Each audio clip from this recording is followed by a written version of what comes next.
Today I'm going to present our program, Quality in Multicultural Schools, which is a program from Canton of Zurich in Switzerland.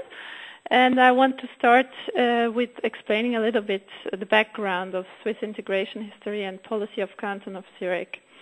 So starting from 1960s, there has been a really comparatively high ratio of immigrants in Switzerland.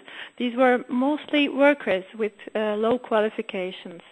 At the time being, it's like approximately 20% of the whole Swiss population is coming from different nationalities and do not have the Swiss passport.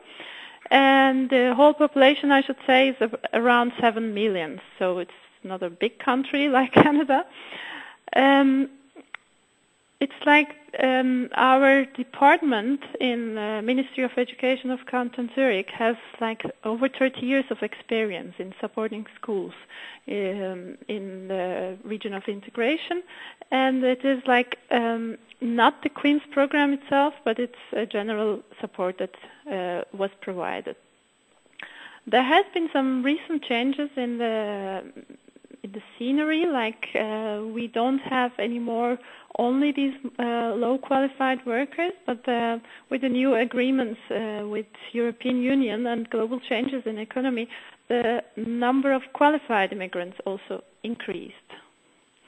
And the Canton of Zurich has the policy of integration, which at one hand supports the immigrants, but starting from 2000 also having expectations on them. Well, we said integration through education. This is also our topic today. The school system in Canton Zurich works with three different legs, I would say. This is the like the cantonal authorities and the local school districts or boards, and the schools themselves, which are the teachers and the students, of course.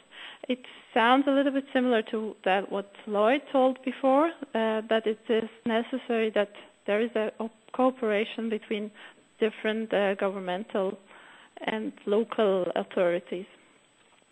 So in Zurich or in Switzerland, I would say, we have different data suggesting some student performance according to PISA and TIMSS studies. Third International Mathematics and Science Study is the second one. Mathematics and science achievement of Swiss kids, or let's say the students in Switzerland, are good to very good, but in reading they are moderate. And the big problem is that the performance varies between different groups of socio-economical status. School reforms in Canton Zurich has been initiated with a change of law, and in these reforms also QUIMS program is anchored. So I want to talk a little bit about the characteristics of the program, which has a lot of similarities with Toronto, I realize. Well, the fact is quite clear that schools has a high ratio of students from migrant families, but also from lower socioeconomical status families, which are sometimes the same ones, but not always. And we have the risk that low achievers and reduced chances for these children are, the risk is that they are low achievers and there is a reduced chance for their career at school and in post-school life. So the challenge is to use the full potential of every student, and I want to emphasize this point that it is really of every student, so we don't really work only for the migrant population, but we try to achieve a certain quality for all the students in the school. And as Lloyd also mentioned, teachers with a high level of competence as well as a strong commitment is necessary to be able to achieve these aims or goals.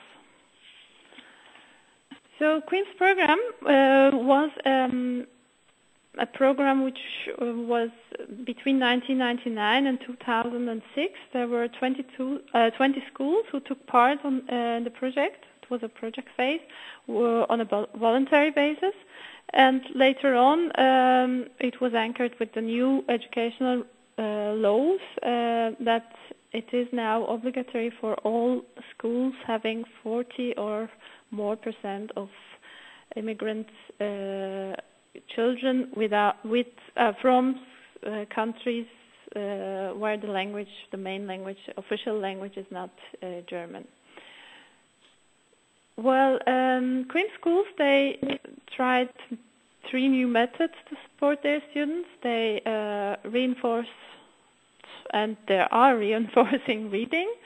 Individualized learning is important in the sense that we realize that the children are not at the same level, so we cannot instruct them all with the same material, so we have to individualize their learning. And parents are also, for us, an important issue that we really also encourage the active involvement of the parents. What we provide is professional assistance, like the officers of the program, like myself. We try to coach the schools in their work, and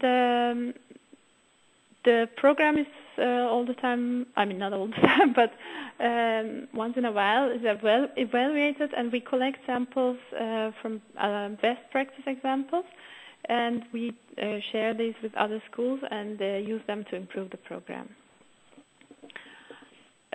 Nice thing is that the program is politically accepted and it is anchored to the new laws, as I previously said. So there is a governmental background which supports us, as well as the public which is supporting, because Switzerland is a highly democratic country. That there was even election for this, and public said yes, we want that.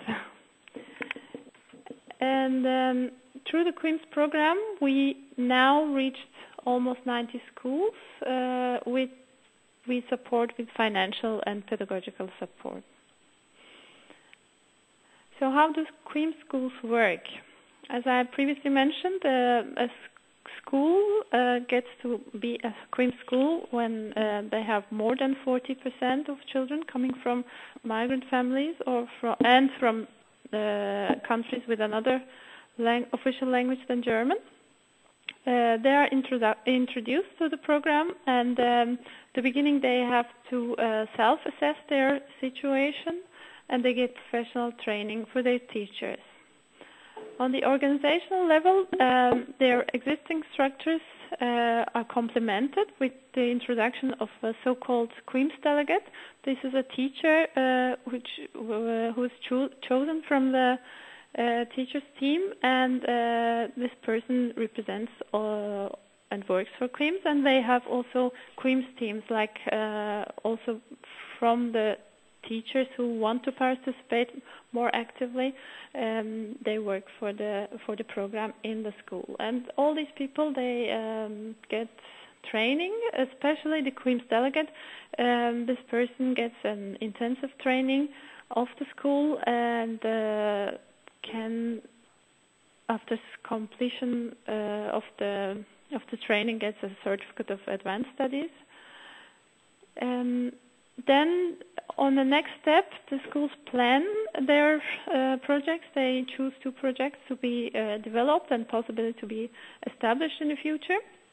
They make their plans for the next 3 to 5 years. And after implementing these projects, they also evaluate themselves. They use different methods to evaluate themselves. They use, of course, the students' records, but also they get feedback from different interviews and teachers' observations. And depending on the school, they have also different ways to evaluate themselves. So they are not really, they don't really have rules how they should evaluate themselves, but we try to support them with different instruments.